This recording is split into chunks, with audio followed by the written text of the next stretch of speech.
All right, good to get back. Had a nice little break, I think, with the players. They seem excited to come back today in the meetings and starting preparation for Dallas. Good football team,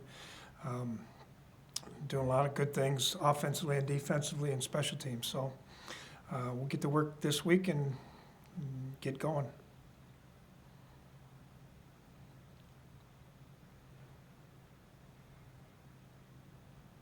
Ben, and followed by Joe. Yeah, Mike, coaches talk so much about the self-scout process during the bye week. What specifically is the big benefit of being able to do that at this point of the year? What kinds of things do you guys get out of that when you go through and do that? Well, I think, Ben, the biggest thing is, you kind of look at the good things you're doing, the bad things you're doing, tendencies that you have, areas that you need improvement in.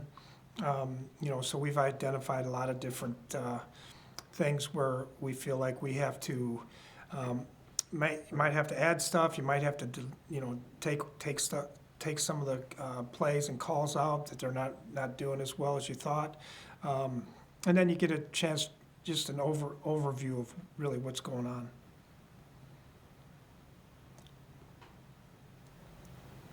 Mike, there seems to be a little separation in the NFC with some of the top teams. Do you look at this next stretch here as an opportunity to prove that your team has improved enough to be in those top teams and to be considered a contender? Well, I think, Joe, first of all, obviously I know, the standings and where people are and things like that. We have to go play 1 week at a time. I think as you see, the games in the past 6 weeks or 7 weeks that, there's a lot of teams can come beat a lot of different people. So it's important that we focus all of our attention on Dallas this week, and then we'll worry about Baltimore the next week and the Chargers and so on and so forth. So, but yeah, these, we're getting ready to play some really good football teams, and for us to prove where we are, that this stretch will be important. Dave, followed by Chris. Yeah, Mike, with the relatively earlier bye and an extra game on the schedule this year, I guess just wondering if, I know you're going week to week, but are you thinking ahead a little bit in terms of just managing, rest and trying to make sure you're still going to be fresh for what's going to be a longer season than usual? Yeah, I think we have these 7 games, and then we've got a Thursday game, and then we have a Monday game, so we'll have another little break after that Thursday game against Pittsburgh. But we have some older players we have to take care of. Try to kind of manage them here in this next few weeks. But it's important that we're looking at this as 11-game schedule right now, and just to try to move forward from there. Coach, we had a chance to talk to Cameron Dantzler earlier. What's he done maybe to kind of step up his play since he was a healthy scratch there in week 1? Well, I think he's been a little bit more focused on what he's trying to do out there. When he's had opportunities, he made some plays. Lindsay, followed by Matt. Hey, Coach, I guess my question is kind of twofold, if that's okay. First, just wondering if there is really an advantage or a disadvantage, I guess, to Dallas having the same bye as you. And then obviously coming back out of the bye, this game will be the first primetime game at home with fans since 2019. So just kind of what are you looking forward to about that? Yeah, well, we're definitely excited to have an opportunity to play a big-time primetime game in our home stadium with our home fans. I think that's really important.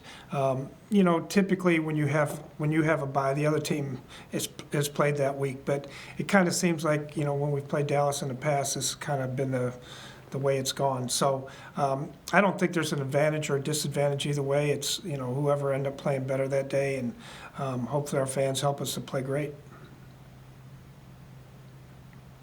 Hey, Mike, with Kene Nwangwu coming off of IR, what did you see from him during the preseason and training camp, and where do you think he can contribute? Yeah, well, he got hurt in that first preseason game. You know, we thought he would be the possibility of being a kickoff returner, so we try to give him some looks there. But you know, he's got great speed, and you know, we'll try to utilize that on some of the special teams and go from there. John? Mike, I know you're looking ahead and you've got a long road to hoe there, but I'm wondering if you were able to last week just look back at those 3 games and kind of say, okay, that was a good stretch, and I feel like I kind of know what we've got here. Well, you know, I don't look back too much. You know, I think that we've kind of worked our way, you know, winning 3 out of the last 4, you know, not always pretty. But the things that I notice is, you know, when you go back and you self-scout the things that we're doing good and on really all sides of the ball, you know, whether it be 5th in total offense or 1st and 3rd down defense, or you know, 1st in sacks, and you know, some of those stats, I see a lot of good things there, and I see a lot of areas that we need to clean up. You know, we've been highly penalized on offense.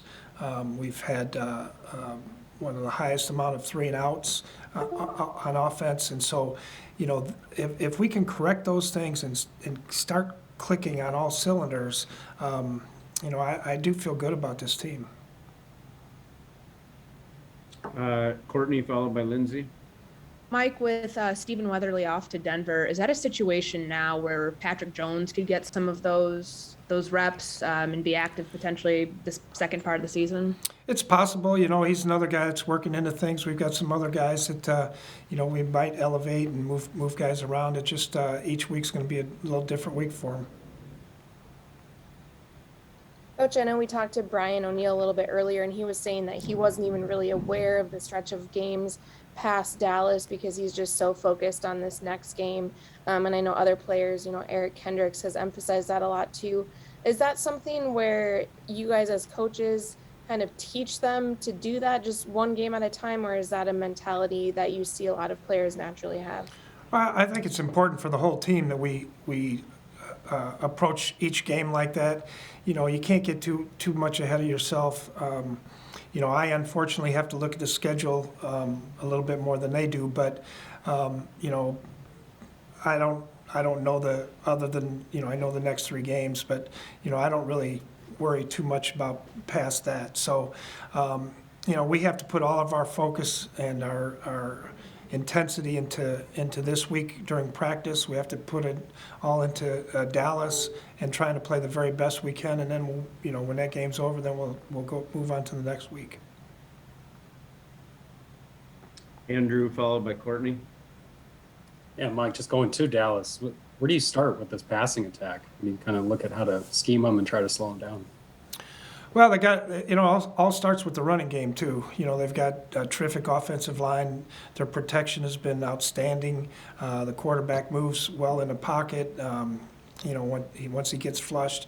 And then they've got a lot of really good receivers, so and tight ends. So, you know, they get the ball to the backs quite a bit. So, you know, we're going to have to mix and match, you know, like we always do every week. Mike, with Dalvin at this point of his career, how have you seen him when he's had to deal with an injury that's kept him out and he's trying to fight to get back on the field? How is he approaching that differently now, 5 years in, versus maybe at the earlier point of his career? I don't think he's approached anything differently. You know, Dalvin's always been the same guy, wanting to get out there and go to work, and he wants to be out there with his teammates. He's, you know, he pushes as hard as he possibly can when he's hurt to get back out. You know, he had the knee the one year, and you know, it eats him up inside when he's not able to be out there on the field with the rest of the guys. Time for 2 more with Sam and whoever wants to finish it. Yeah, Mike, just thinking about Xavier Woods' previous career with the Cowboys, when you went out to find the new safety this offseason, I guess in general, what would you look for in a starting safety on, you know, if you're looking at free agents, and what about Xavier's game sort of attracted you to him? Well, I think we had a little bit of an advantage with Carl Scott coaching him in college, number one. But he's a guy that is very, very smart, makes plays. He's been really outstanding with our football team, and I just liked his movement skills. I like the way that he's tackled, but the communication part was obviously a lot that Carl knew.